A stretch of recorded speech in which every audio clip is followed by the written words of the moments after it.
Bonjour Stéphanie Guettorant. Bonjour. Vous êtes directrice et fondatrice du salon Drive to Zero. Merci beaucoup de nous accueillir ici chez vous à l'hippodrome de Longchamp pour Drive to Zero. Écoutez, c'est un plaisir pour moi d'être avec vous ce matin. Alors avant tout, Drive to Zero, c'est quoi exactement ?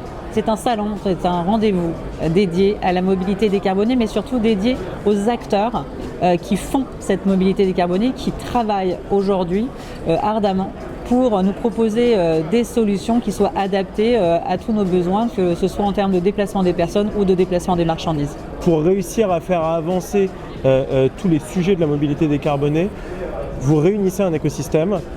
Quels sont les thèmes sur lesquels il vous paraissait essentiel cette année de pouvoir justement faire échanger l'écosystème ? La mobilité décarbonée, ce n'est pas un marché mature. C'est un sujet déjà qui est assez holistique puisqu'il va rassembler des acteurs des infrastructures, des énergéticiens, l'industrie automobile, le monde des collectivités, l'ensemble des acteurs qui mettent en œuvre au quotidien les sujets de mobilité à la fois des personnes et des marchandises. Et lorsque nous avons travaillé sur cette deuxième édition, l'ensemble de ces acteurs font un état des lieux. Où en sommes-nous ? Qu'est-ce qu'il reste à faire ? Quelles sont les difficultés ? Et quelles sont finalement les questions que se posent les différents acteurs, les différents opérateurs pour pouvoir faire avancer les choses. L'une des priorités de cette année 2024 a été d'aborder le sujet de l'acceptabilité. L'usager est au cœur du travail de ce comité qui porte la programmation de Drive to Zero. Et quand on s'adresse à l'utilisateur, le sujet de l'acceptabilité d'une transformation de ces modes de déplacement est venu assez une priorité absolue. Donc ça a beaucoup orienté notre programmation cette année. D'autres sujets ont également été fortement portés, bien sûr les sujets de financement, mais également de gouvernance, puisque la responsabilité de déployer les solutions, elle est partagée entre les différents acteurs, les pouvoirs publics bien sûr, mais également les entreprises et nous, citoyens, puisque nous sommes aussi responsables demain de la façon dont nous pourrons ou devrons nous déplacer. L'acceptabilité dont vous parliez tout à l'heure, cet accompagnement des citoyens, il se fait au travers des solutions, mais aussi de la communication. Est-ce qu'on ressent ici, par les entreprises, mais aussi les élus, qu'il y a cette volonté d'aller vraiment chercher les citoyens sur ces sujets-là ? Pour communiquer correctement avec une personne ou avec un groupe de personnes, il est nécessaire de partir d'eux, de comprendre justement quels sont leurs besoins, qui ils sont. Vous parliez de la diversité entre les territoires ou les lieux d'habitation. Effectivement, quand vous êtes dans les Hautes-Alpes ou en territoire métropolitain, vous n'avez effectivement pas les mêmes besoins. Vous n'avez pas non plus les mêmes aménagements, les mêmes infrastructures.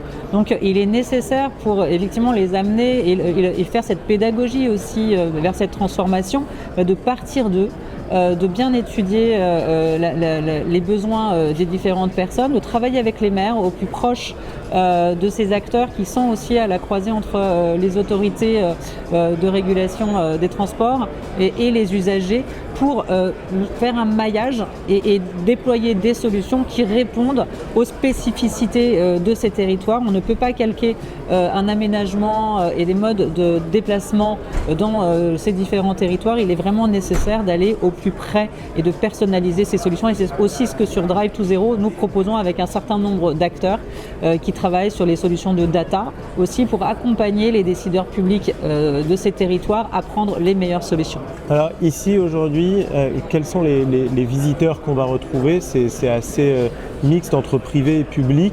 Et pareil pour les exposants finalement, les personnes qui ont des stands ici, qui proposent des solutions. C'était effectivement un pari de rassembler des gens qui peut-être ne se côtoient pas tout le temps, qui ont l'habitude de travailler de façon extrêmement verticale, des acteurs du secteur public, des acteurs du secteur privé, des acteurs aussi du monde associatif, mais qui encore une fois sont des décideurs, sont des prescripteurs, sont aussi des gens qui œuvrent sur le terrain et qui cherchent des moyens, qui cherchent des solutions. Donc il y a un programme de 80 conférences pour partager faire des états des lieux, partager sur les initiatives.